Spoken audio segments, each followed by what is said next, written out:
This one is smart tech, smarter brokers leveraging AI and automation to stay ahead. And we've got our moderator, Tracy Velko, who's the founder, principal broker, Velko Financial Limited.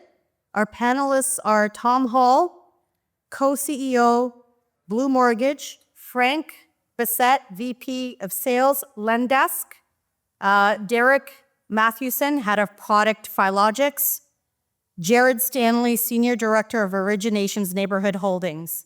812 Mortgage, Ali. Good afternoon, everyone. Happy Wednesday. I'm excited to moderate this panel. I think for this summit, having the AI conversation is the #1 subject for 2025.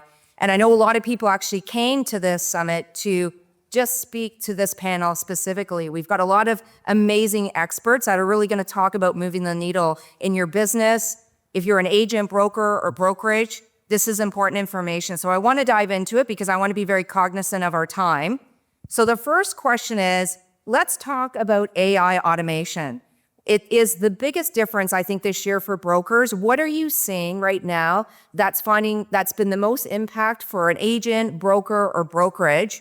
And then what advice would you give an agent or broker that hasn't started the conversation about AI and how to start that journey? Who wants to start first? Sure, I can start at the end here. I mean, yeah, I think there's a ton of stuff, and I think every day we get more and more stuff, this new product, this or that.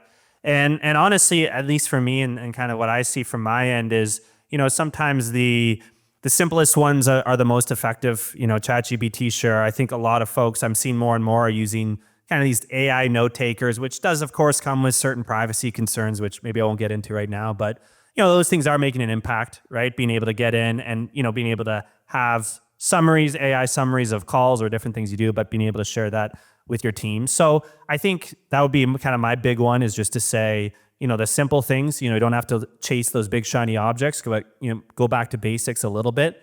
And yeah, to that end, my advice would be, just get started, right? I think for a lot of people, it's this big scary thing that's going to take a ton of jobs and is whatever, this crazy thing. And it almost prevents people from, taking that first step. And that's usually my advice, is just try these things, right? Just go and type something to ChatGPT or just sign up for one of these things. And you realize, hey, maybe it's not as scary as you thought. And then that gets you excited about doing the next thing and the next thing, right? So keep it simple and just get started. Amazing. Ali? Yeah, I'll take it a step further and say, I agree with you. And I'll take the second question, or the second part to your question first, when you mentioned how to get started. I think the key for everyone to understand is everyone here has touched some form of ChatGPT or Gemini. But the real thing is to understand is that the difference is that once upon a time, the likes of Google and AltaVista and the likes, these are search engines. What you're seeing right now with ChatGPT and generative AI, these are answer engines. They're very different from searching for information versus getting answers.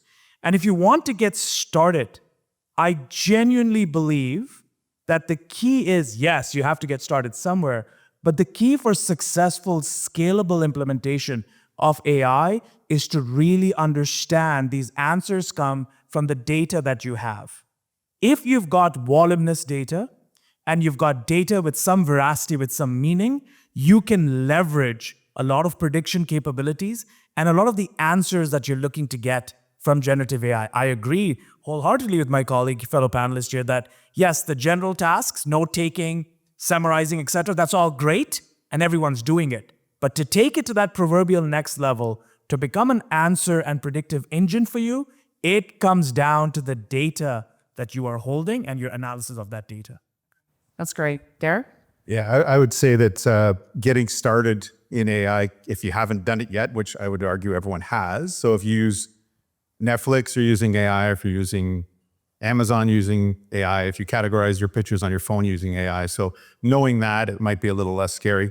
The other thing I would suggest is if you haven't delved into AI at all in your business, start as much as you can on your personal life, using it for two reasons. One, it's less scary. And number two, once you start using it, you'll realize kind of what it's good at and what it's not so great at.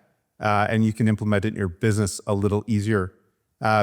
one thing I'll also say to people that have not really started it and kind of don't want to deal with AI, I think it's normal, especially in the broker space. You guys are busy, right? You guys have deals closing, Bank of Canada changes today, right? FinTrax, all these things that are kind of you have to stay on top of. The last thing you want to do is go home and start learning a new technology.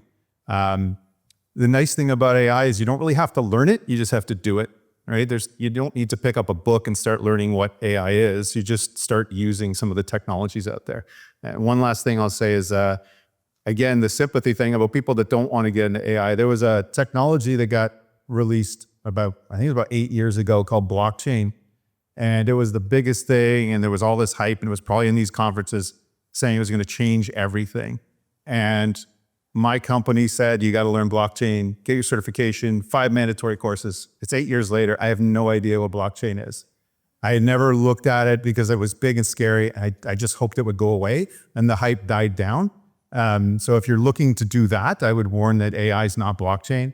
And you look at the billions of dollars that the tech giants are putting into this, it's not going away next year or the year after. It's just going to keep ramping up. So just to keep that in mind. Yeah, I'm big into audience participation. I just want to see show of hands who's using AI or has used AI. It's a good amount. And then who's using AI in their business? I don't think the regulator's here, so that's totally. Yeah. That's awesome. It's great because we've been doing these sorts of panels for I think a year and a half, couple years now. And the first time we asked that question, not many people put their hands up. So it's great that everyone's adopting because I think that's to what everyone said here is like that's kind of the first start is just actually using it. I do think, and I forget the guy's name, but he was a leading economist, and I should remember his name. Thank you. How's that? Thank you. I appreciate it. I said I liked audience participation, so keep me on track as well. Also, if I go on tangents, also let me know. So this economist is known for saying the internet is just a fad and it will go away. I do think AI, the period we're in right now, this is kind of our internet moment. So it is really important to educate yourself. I think when we first started having these conversations, AI was so simple, it was so basic, couldn't do much.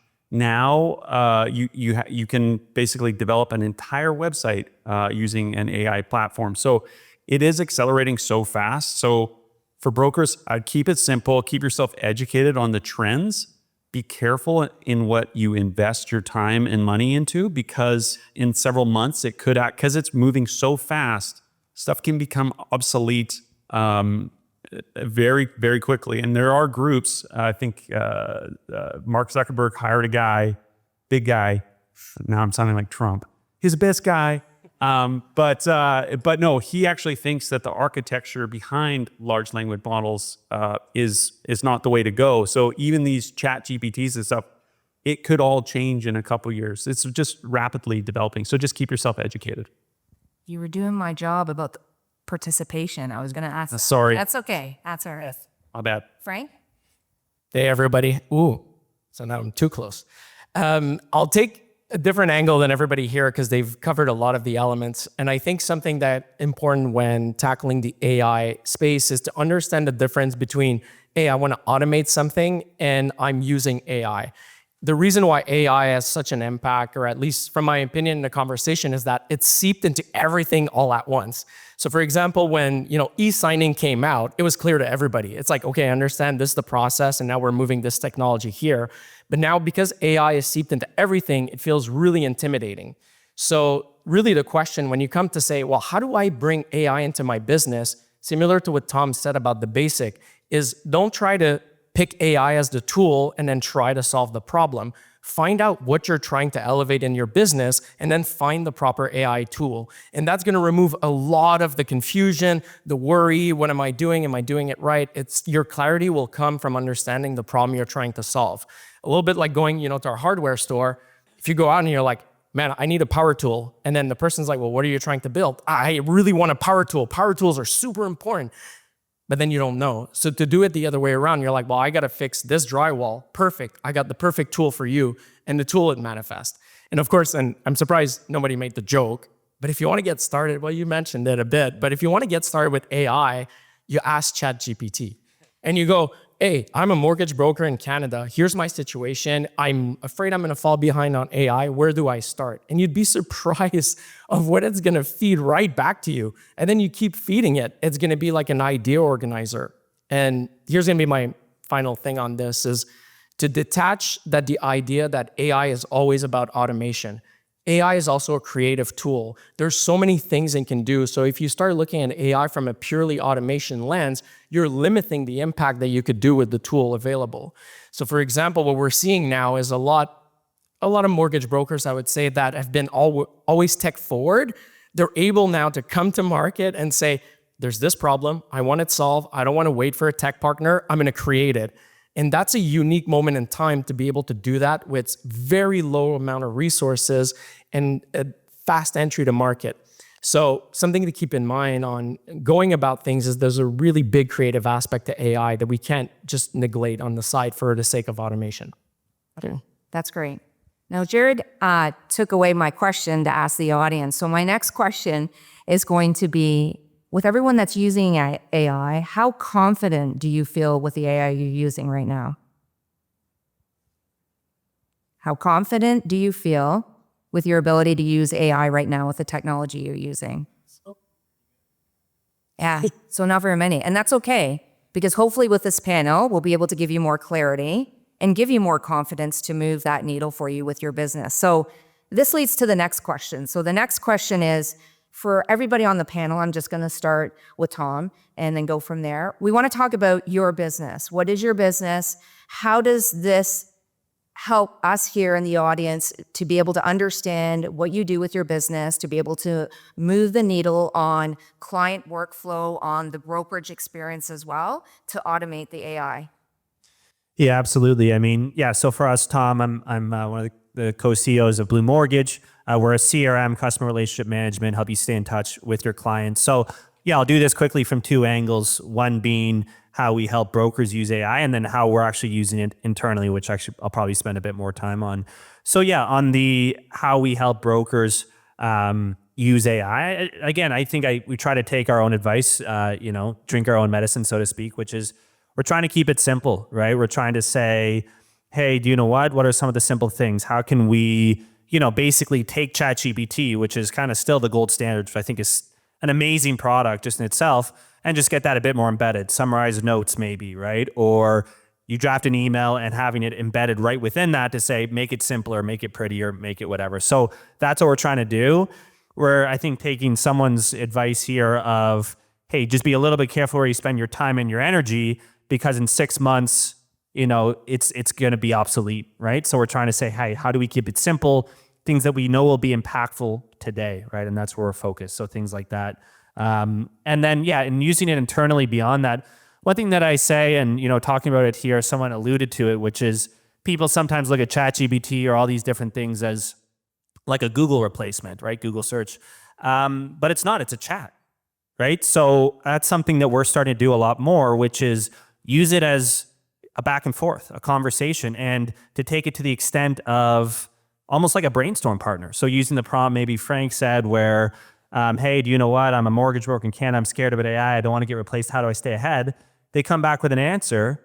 Say, no, that's actually wrong. You don't get it. This is actually how it works in Canada. Can you adjust your answer based on that? And hey, I have this idea. What do you think of that? So it's not just Google. It's starting to be, at least in our business, much more of a, it's not going to come up with the ideas, but it's going to help sharpen your ideas and how you can either use it or just other things in your business. Hi, Frank from Lendesk. Basically, we powered a Finmo system and Lender Spotlight. So my turn to ask the audience. I'm curious, who here is using either Finmo or Spotlight in the audience? Nice. So basically, for those of you who've been using the system for a while, we're basically using AI to continue the same philosophy we've always had. And the idea was to being able to provide as much automation as possible through the mortgage process of a client, right? And our focus is really the experience that the borrower has. And I understand that this sometimes like it was mentioned, it's like, ooh, are we going to be replaced by AI? Is AI going to come in? And the philosophy is always this: we empower with our technology, never limits, and never replace the individual. So that means that sometimes AI is going to be really great at taking over the task that simply requires your time. It doesn't require your skill, it requires your time. And I'm sure a lot of people here, if you're doing a mortgage file, reviewing dates on a document, probably not the thing that you're most happy about going to your client. Oh, I can't wait to verify the dates of the documents you've sent me. So to have an AI doing that on purpose for you guys is what we're looking to build. And we already have some stuff in beta and alpha. They're gonna start doing that so that you could focus on your skills and your relationship and let the AI do the stuff that manages the time. That's always the philosophy for which we've built the system. And we're gonna continue that. And the nice thing with AI is that it permits a level of understanding that instead of being a binary answer now, it can reflect on also giving options on what to do next. And this is really great. And we keep innovating in that space as well for that specifically. I don't know if you guys have used the AI in Spotlight as well. That's something that we've released like almost a year ago now. We wanted to be a step ahead, on the AI curve where we could use language to find our answer. And I think it's the best way to communicate. It's way easier instead of going through multiple, lender policy guidelines to just ask a chat, hey, can you confirm this? And it's really able to do that. And we provide the clarity where the information came from. So there's the reassurance that the tech is not replacing you. It's just taking away the stuff that requires your time. And so whoever is taking advantage of our system and working with us, be confident that this is what we want to continue to offer. So just by using your regular system, we'll introduce those efficiencies automatically so that you could just continue to do your work and gain time back without any additional effort on your side. Jared? Yeah, so Jared Stanley from Neighborhood Holdings. We're an alternative lender. I just want to have a couple comments. So I really liked your example about the hardware store. I think that's something with my team because I oversee the underwriting, sales, marketing, all that kind of stuff. So I have a lot of team members coming to me and saying, hey, Jared, I wish we had that. And one thing that's important is I kind of look at it, obviously, what's the return on it? But the biggest thing I always ask them is like, okay, how often does that occur and how frustrating it is? And then I get them to rank it out of 5 and then I multiply them. Similar to the hardware, it's like understand your problem, actually understand, because there's things that can really piss you off, but they're actually, if you solve them, they're not worth investing in. So I think, yeah, great analogy there. Thank you.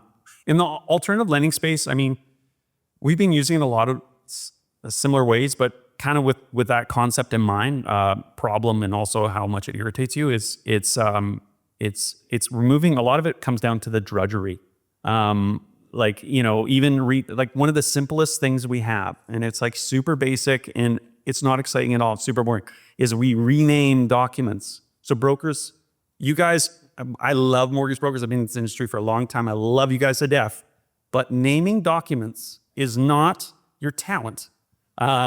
It's not your talent at all, but that's fine. Your talent is to send us the business, and I love that. But document naming is bad. So it comes into our system, goes into our folders, and then our system like renames everything. It looks at them and renames them.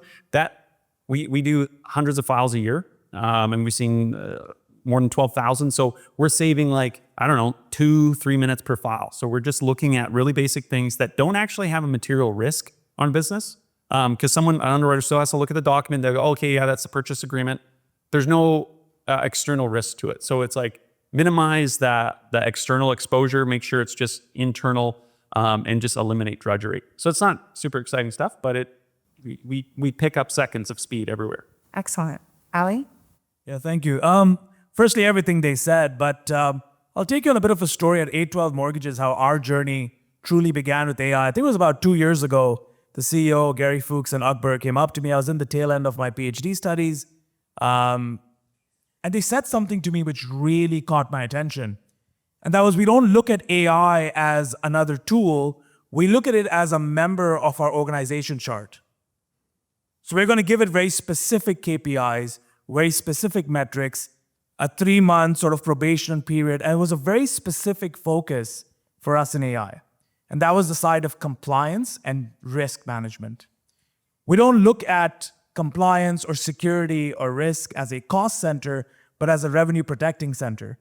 And that's why one of the first steps we took is as we were adopting very specific AI tools, and I'll get to that shortly, we are a rarity in that we have a corporation which has a dedicated security team. My title, which is not known to a lot of people, started from Chief Information Security Officer to Business Information Security Officer, with an entire operations center and security behind it of 6 people now.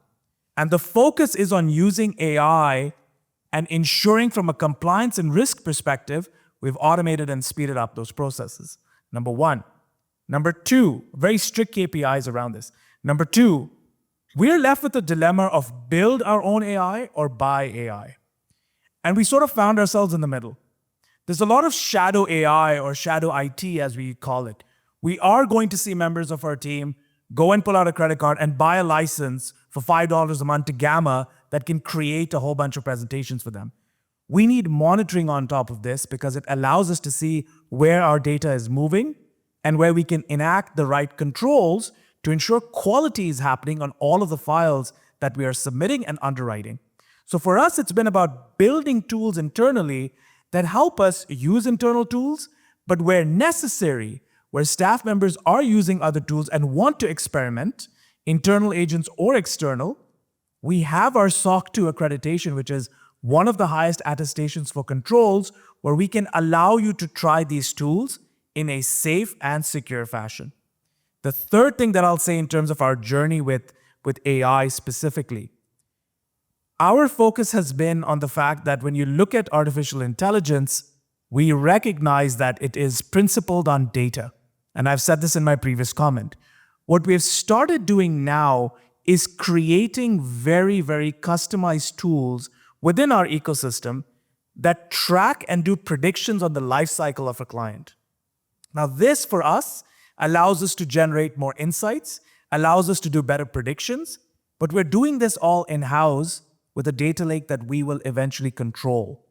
And it's not about replacing the staff, but now training for them to use some of these tools and augment what we have in place. We run into this situation all the time where a staff member will use a particular tool, will show us the tool, and then just smile like they're modeling for toothpaste in front of us saying, here you go, we're using the tool. How, etc. We have the controls behind it. And that's why our approach has been not just about using AI for security, but securing and making compliant the AI that we're using. And that's been our raison d'etre and focus when it comes to AI adoption. Excellent. Thank you so much. And Derek? Yeah, so Derek Mathewson, I work for Philogix. Our company's been around for a long, long time. And we have a bunch of different products. The ones that you guys would probably know best, there's Expert, which is the mortgage POS that's been around for a long time, very familiar to a lot of brokers. And then there's us also Expert Pro, which is the Expert Pro space is where we're kind of introducing AI more so than our other areas. And we've got, so I'll answer it a little differently. I'll give you kind of what we have now, what we're looking at, and what kind of the future that we're looking at as far as how the role AI is going to play. So we have 5 features right now in Expert Pro that utilize AI. I won't go into each one, but basically the real strength of those is summarizing data. So whether it's on an application, whether it's on email correspondence, things like that. One of the things I think Jared mentioned is we want to keep the AI kind of in the background. It's kind of the engine behind the scenes. We don't ever want to do something with AI and all of a sudden we start sending stuff to your clients and things like that that you may not trust fully and the client may not trust fully. So that's first. We have a chatbot as well and some other things, but it's all kind of internal to the broker and their business. What we're working on right now and what we're investigating, one thing is someone mentioned insights. So within our POS, you've got a bunch of different reports. So one of the things we're doing is kind of having AI go through a report that you generate and show you some insights, some KPIs on that data. And you have an option whether you want to include it or not. The other thing that we're looking at, which is pretty exciting, is around voice mortgage applications. So the OpenAI, which actually makes ChatGPT, they just released a new model called GPT Real-Time. And the reason that's exciting is, right 10 years ago, 15 years ago, when we kind of started the POS, mortgage brokers would brag that they can do a mortgage. They can key in a mortgage in 30 minutes, 35 minutes. Then over the years, it started dropping, right? So then brokers are saying, I can key a mortgage in 20 minutes. And then we started adding address complete and little things like that that made it quicker and quicker. So what AI has enabled us to do is kind of take a step back and ask the question, why are we keying in mortgages? And maybe not as much for the broker, but if what we're looking at is the possibility to give your client a link as they do today, and they go on and they key in their mortgage application. The question we're trying to answer is what if and what would it take to, when they have that link, they just have a conversation with an agent and it fills out the application as you go. So that's something we're working on right now. Another thing that we have, it's called Lender Insights. And from the name, you can guess it's mostly around lenders. So you can think of the data lake that you mentioned, or a whole lake of data. And we basically introduce a layer of AI on top of it. And then you as a lender, and hopefully in the near future as a broker, can ask whatever question you want on that data. So as opposed to having, like, all our systems have reports, right? So some have 7, some have 15, but that's limiting. So what AI allows you to do is say, don't even box yourself in a report, ask anything you want about your data in plain language, and it'll actually give you that the results without having to program anything or change anything. And it's all real time, and you basically pick whatever you want to query on your data. It's amazing. I mean, when I listen to all of you on the panel, it's just ways to help us streamline our businesses, help on the overall workflow, create more business with us, and create more experience. So let's talk about the ROI for an agent or broker right now in technology. Listen, like most of us as agents and brokers, we're salespeople, right? We're front facing with the clients. We're not necessarily tech savvy. I know some people are, but we're not necessarily. So how do we actually take a look at that as an independent agent or broker to say, what's the ROI on technology and what should we be looking at? So first, one, we're not spending so much time on looking at multiple systems, and they're always changing. And two, the cost factor of it as well. So what would be some strategies that you would tell people to really, when they're starting to look at that journey? Who wants to start with that? Sure. Everyone looked at me, so I guess I will. I guess I'll start. Yeah, it's tough, right? I mean, I think, like Tracy, like you said, right? It's, as a broker, your day to day, you have the best ambitions. You come out of here, you write some notes. I want to try AI. You get out, the client calls, you have something else, and down you go. And then, maybe you do sign up for something, and then 2 months later, you look at your credit card and you say, what am I paying for? What's this thing? Let's just cancel it, on to the next thing. And so, yeah, honestly, at the end of the day, I think for me right now, I think it is kind of taking the advice earlier about starting small. Like, honestly, I think, a lot of people come to these things and say, hey, which tool should I use? And what's the next best thing? And yeah, everyone's, I think, looking, and maybe not everyone, but maybe some people here are looking for that golden ticket, that tool that I can tell you that you could buy it today and then you'll wake up tomorrow and your business has doubled. And it doesn't exist, at least not yet, or at least I haven't found it. Maybe some of my panelists have. And so instead, what I say is, start with those basics. But what I notice is that, and I've seen this many, many times with brokers, is when you start with those basics, like literally the most basic thing you can do in ChatGPT of just like asking a basic question and getting maybe a slightly different response than maybe, Google would have given you, that starts a snowball, right? That gets you excited. That's saying, oh, interesting. Like, this can do this thing, but could it apply it in this way? And then it starts to roll and roll and roll. And that snowball can get quite big, I think, even on the free version of ChatGPT, right? So start basic and just like find the smallest possible win that you can. I think everyone's looking for this big thing that's going to change their business, but just get the small thing. Maybe it's renaming a document. Maybe it is just helping you on that email and saying, oh, cool. And something will click. And then it leads to the next thing and next thing. Before you know it, you're doing a lot more. And that's where you can get, quite a bit of impact in your business because you're not force fitting it. You're not trying to find the drill at the hardware store. You're doing it from first principles. You're doing it, what's interesting in my business and how can I actually, use these tools to apply it in a real way. And that's what allows that snowball to go. So start small and let it build is what I would say. So here's the approach I would take. Actually, I would change the mindset when it comes to AI to really think about your business. And I think that to maximize your ROI or understanding your ROI, it's the same as any other implementation of technology. AI is no different. And this requires two things, is for you to understand your business. If you're not sure what your problem you're trying to solve, you won't be able to find the tool. So let's say you put all the processes in place to have the best process on the back end, but you have a lead generation issue. AI won't fix that if you're not putting the effort there. So understanding your business is key to be able to implement any new technology to finally understand your return on investment. Now, the other thing is also develop the skill to work on your business. And that sometimes is confusing with I'll buy a product, and that's not necessarily I'll work on my business. And I'll give an example from conversation I've had, and maybe it's gonna resonate with some of you guys. You're gonna think about, okay, well, I have a certain system, I'm looking for this, and now I need to make a decision to elevate my tech stack, and I'm gonna call all of them. And then you're faced with, okay, but I don't know what I'm gonna do, and I know exactly how I'm gonna implement it. I don't know the time I can dedicate it to it, but I know I'm gonna need it. So I'm gonna buy the most expensive one that checks all the boxes. I'm gonna be confident, and then I'm gonna send email birthday reminders.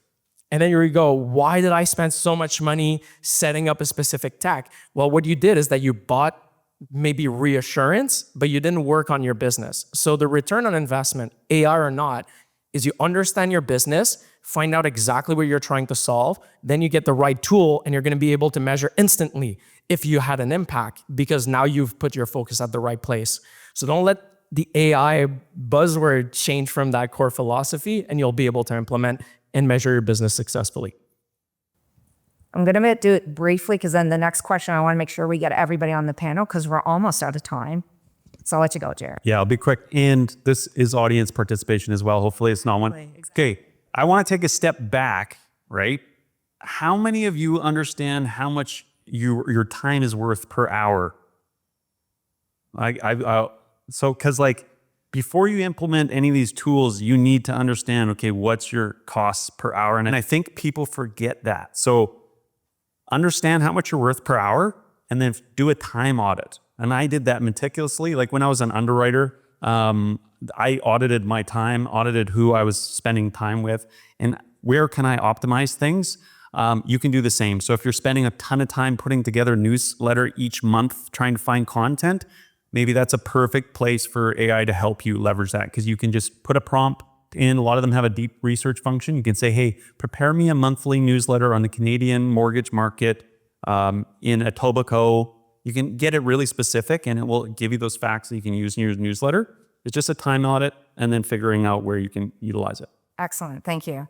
Okay. And our last question, and then I'm going to throw it out to the audience. So make sure you guys have your questions. We'll have Mark ready with the mic. The big question I think right now is looking ahead. Where do you see AI technology in the mortgage industry in the next 3 to 5 years? And I'm going to start over here with Derek. Yeah, I think, so 5 years, I have no idea. I don't think anyone really does. If you think ChatGPT was launched, I think it was November of 2022. So it's been about almost 3 years and look what it's done. So like 3 years from now, who knows? I think one of the big spaces is going to be around documents. So verifying income, document fraud, things like that. AI is going to play a big role in there. I think once open banking becomes more of a thing, it's going to play a big role there as well. And again, in data insights and natural language processing, where you're not keying in things manually, you're actually using your voice and then processing the data from there.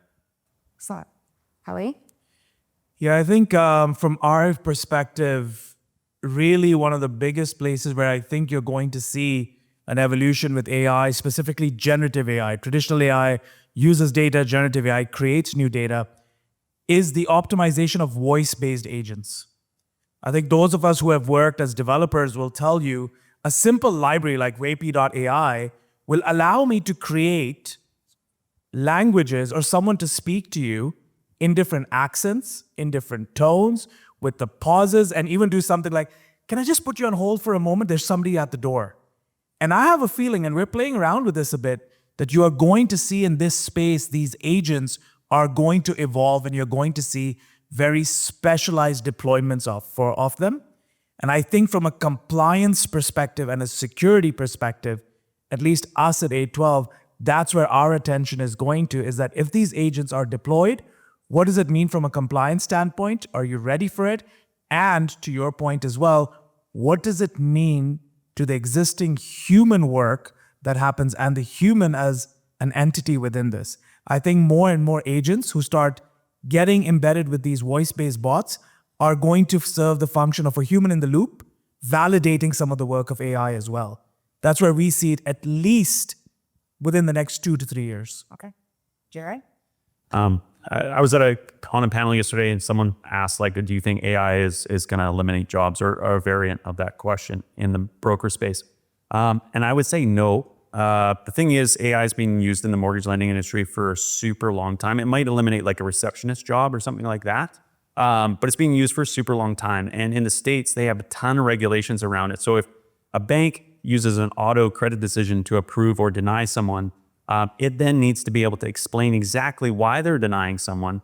And then that person needs to be able to dispute it. So a person needs to be involved in that because models can put in, biases like racial biases and all that kind of stuff. The states have fair lending acts and things like that. So I actually think that mortgage brokers will always exist because regulation probably won't allow them not to exist. Someone always needs to be at the table making sure these algorithms and whatnot are lending fairly and giving consumers correct advice, because you can't throw AI in jail. You can't fine AI, but you can fine people, right? So it's going to certainly be interesting. There's going to be, I think Canada is a bit behind the US in that aspect. So we're probably going to see some regulations that kind of go way past their scope. Like Colorado had an issue where the AI Act that they launched was capturing calculators because it's a static output that goes out, but calculators were being caught in this AI Act. So it's going to be interesting over the next few years, but I wouldn't fear for your jobs. But do more alternative business. It will protect you. It's better than price-based. And that's why we're at the summit. Yeah. Frank. So I can't make a prediction, but I'll take a different angle from this and maybe some exercise for you guys to take when it comes to AI. And where I think things are going to go with AI is that there's going to be a culture shift that's going to happen with our everyday life on it.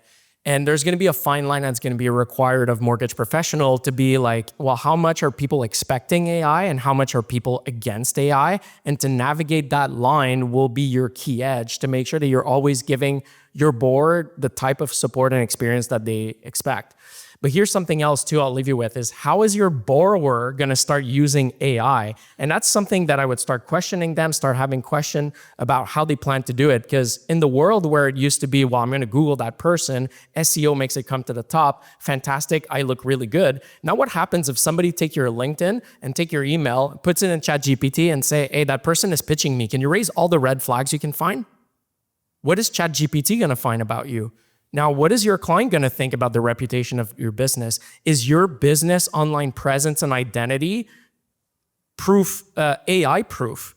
That's something I would start taking a look into because it's not going to take a long time before people start using that as decision making. Same thing when an offering is going to be put. Hey, here are my lender options. Here's what I offered you. Hey, can you verify? Like, tell me about those lenders. Tell me about why am I going with them?